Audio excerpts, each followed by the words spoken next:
Being a practicing Muslim, countless times I remember going to the mosque and witnessing new people become Muslims.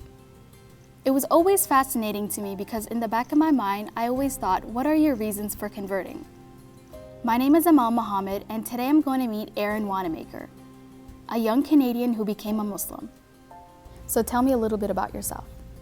Well, I currently work for the government of Alberta. I enjoy things like cooking, video games, board games, the usual nerd stuff.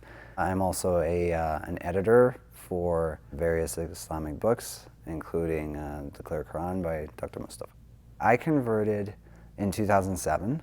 My parents, and I cannot thank them enough for this, were very supportive of me being Muslim. I think my extended family were a little more shocked than my parents were. Part of that is that I admittedly didn't approach it in the best manner with some of them and kind of pushed them away. Thankfully, a couple of years later, I was able to reconnect with them, and I think more than anything, people were just kind of shocked and a little confused.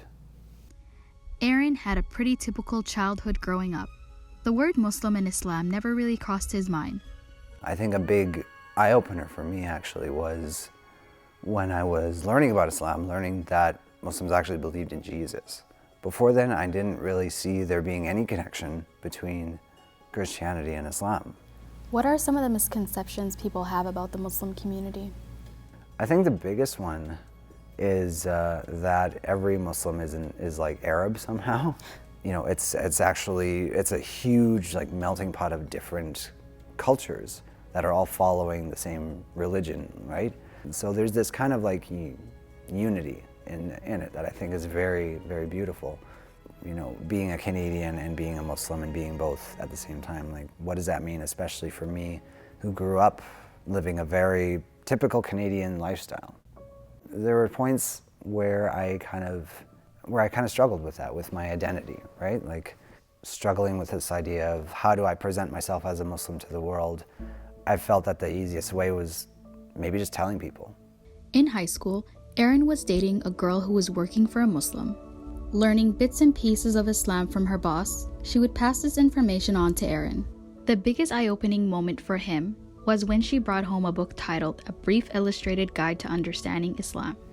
It wasn't really so much this thing of I saw the light. It was just kind of realizing that I already believed in a lot of this. And so, after reading that book, it was kind of I accepted this. I accepted Islam as being true after that, because it wasn't just telling me just have blind faith, just believe even though, and don't think about it afterwards. At the time in my life, I was very skeptical and very critical of religion. As I was learning about Islam, it kind of, in a way, encourages an open mindset and encourages you to not be afraid to ask questions, right? And I think that's really what drew me towards Islam. Islam is something that kind of impacts almost every facet of your life. And so, you do your 5 daily prayers. Before you pray, you have to make sure you're ritually pure, and to do that, you have to perform wudu, right? This journey that I've been on, being a Muslim, is still ongoing, right? I mean, there's still lots that I have to learn, lots that I am learning. I always find that helping out with other converts is where I feel my strong suit is. There are a lot of shared experiences, but there's a lot of differences too. Everyone has a different story about what brought them to Islam, and I always find that very fascinating. After meeting Aaron, I learned that many things will bring a person to convert to a new religion. In Aaron's case, the people that he knew and his own research led him to Islam, where he found a welcoming community.